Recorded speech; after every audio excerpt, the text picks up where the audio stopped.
Hello students, myself Professor Uday. We are discussing on GST, that is Goods and Services Tax.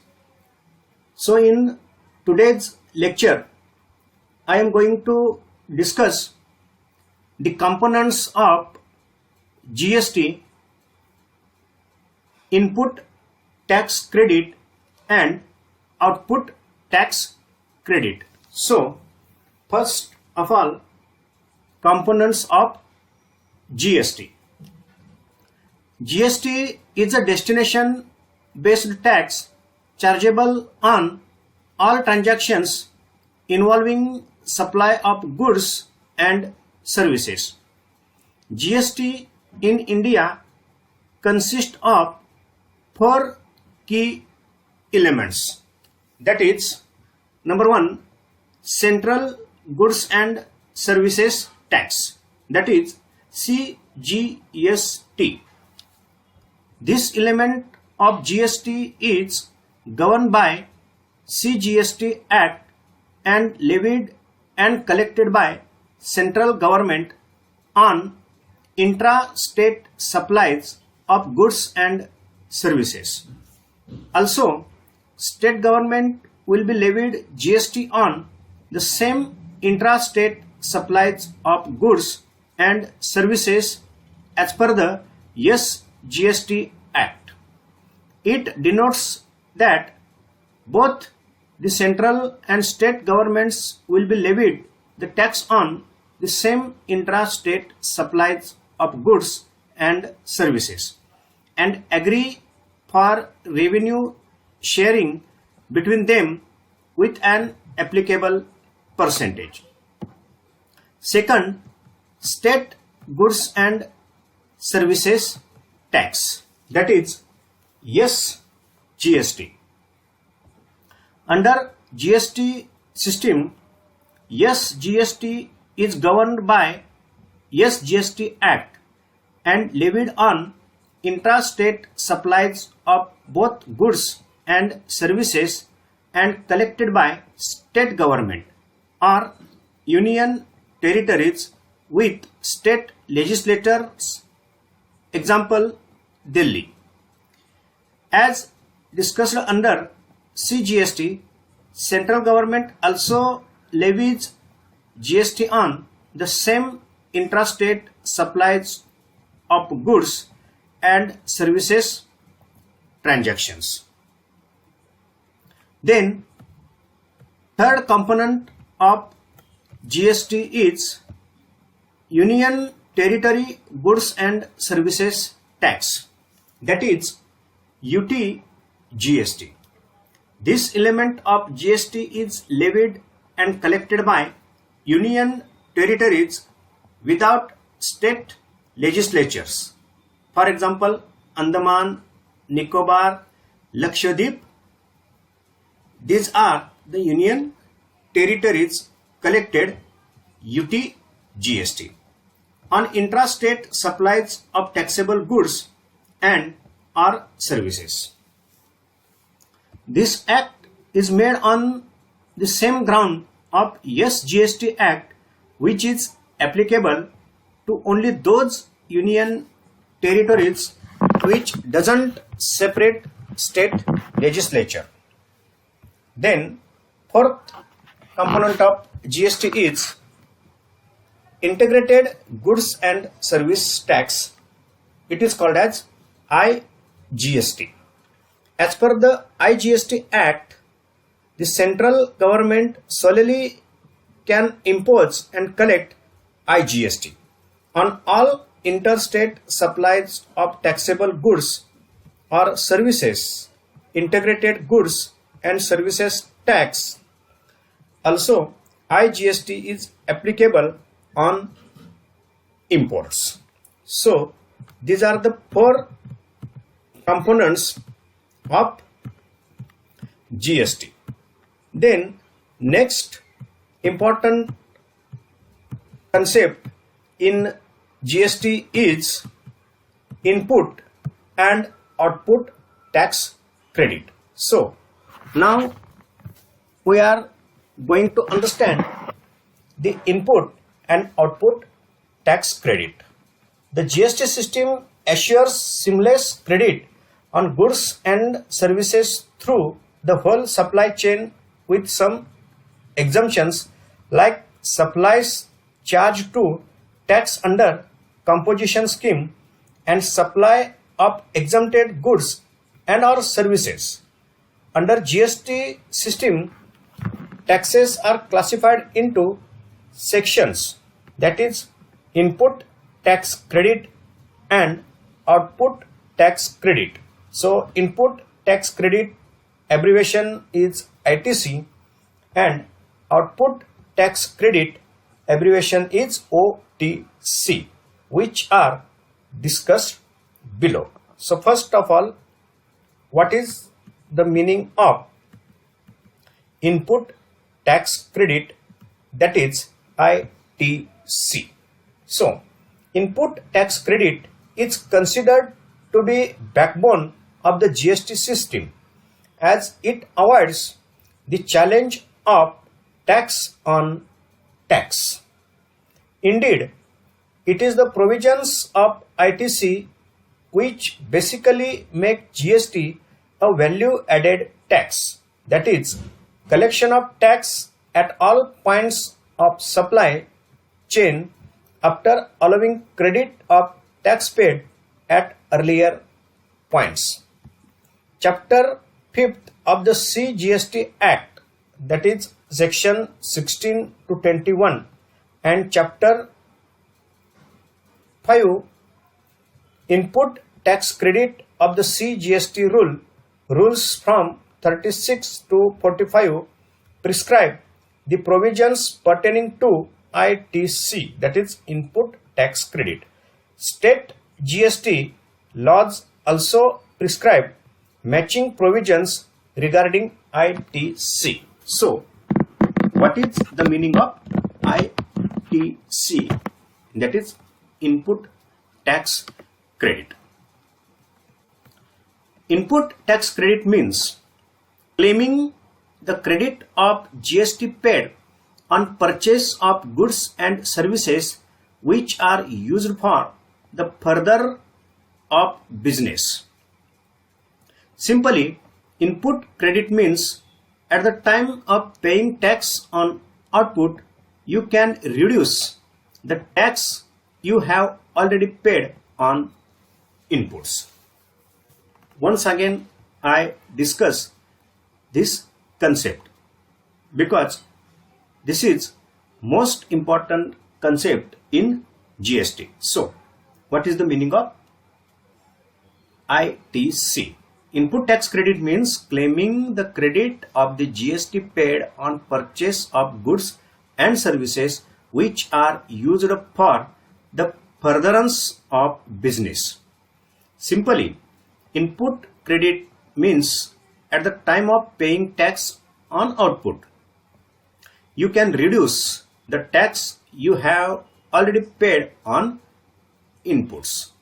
It is called as input tax credit. So, relevant definitions in input tax credit. So, what mean by input? Input means any goods other than capital goods used or intended to be used by a supplier in the course of furtherance of business, that is transactions of business, operating the business. Then input service. Input service means any service used or intended to be used by a supplier in the course of furtherance of business. Then input tax. Input tax in relation to registered person means the central tax, state tax, integrated tax or union territory tax charged on any supply of goods or services or both made to him and includes the integrated goods and services tax charged on import of goods. The tax payable under the provisions of subsection 3 and subsection 4 of the section 9. Then tax payable under the provisions of subsection 3 and 4 of the section 5 of the IGST Act. The tax payable under the provisions of subsection 3 and subsection of section 9 of the respective state goods and services tax are the tax payable under the provisions of subsection 3 and subsection of section 7 of the Union Territory Goods and Services Tax Act, but does not include the tax paid under the composition levy. Then input tax credit. Input tax credit means the credit of input tax. In nutshell, that is, in short, ITC means deducting the tax paid on inputs from the tax payable on the final output by you as a registered taxable person. Next, eligibility and conditions for availing input tax credit, section 16.1 and 16.2. To claim ITC, registered person must meet the conditions laid down in the section 16 of the CGST Act. Number 1. Registration under GST. Every registered person shall be entitled to ITC charged on inward supply of goods and services. That is, registration is mandatory. Number 2. Goods or services to be used for business purposes. ITC will be available on goods and or services which are used in the course or continuance and maintenance of business. Number 3. Tax invoice or the debit note. Registered taxpayer must have the tax invoice or the debit note issued to you by the supplier of inputs or input services. Next, receipt of goods or services. Registered taxpayer must receive the goods or services or both. Payment for the invoice. The registered person must pay the supplier the value of goods and or services along with tax within 180 days, that is 180 days from the date of issue of invoice. In the event of failure to do so, the corresponding credit availed by the registered person would be added to his output tax liability with interest. Number 6. Filing of return. To claim ITC, registered taxpayer should have filed returns as per section 39. ITC in case of delivery of goods in lots or installments. In this case, if eligible person receives goods in different lots or installments, then he can claim ITC when the last lot is received. Next, ITC in case of depreciation claim on tax components. If eligible person have claimed depreciation on the tax part of the cost of his capital goods, then he cannot avail ITC on the said tax component. Time limit for availing ITC.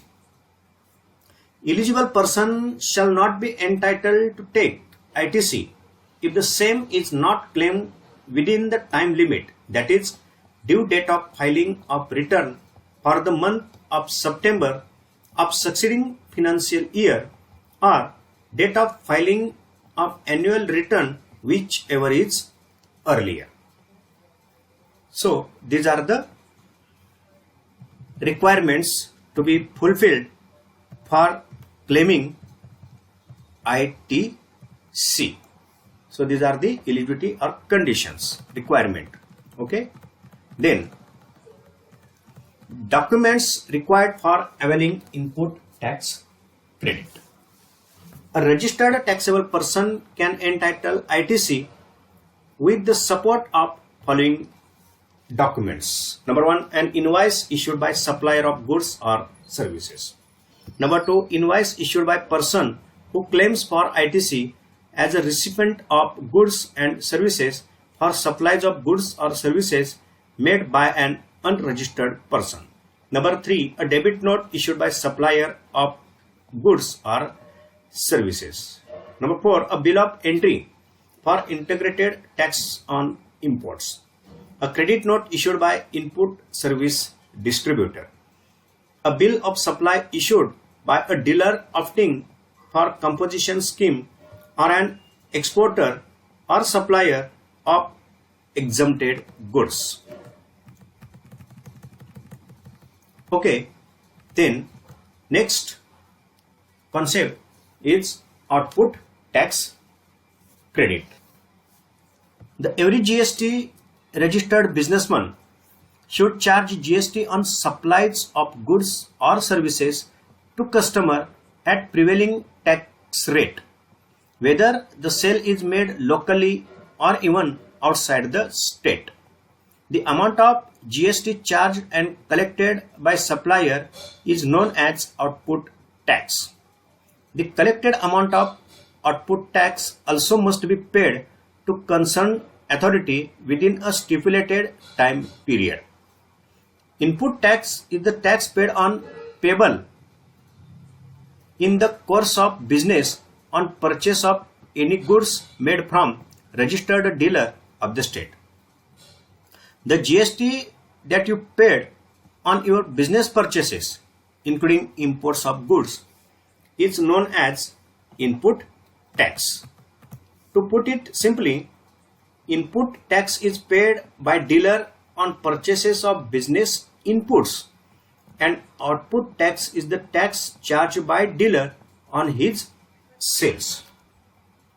The difference between the output tax and input tax is the net GST payable to GST authority or refunded by GST authority. To know the difference between the output tax and input tax, every GST registered businessman must submit GST return to government 1 month after the end of each given accounting period. Every GST registered businessman should report output tax and input tax as well as in its GST return.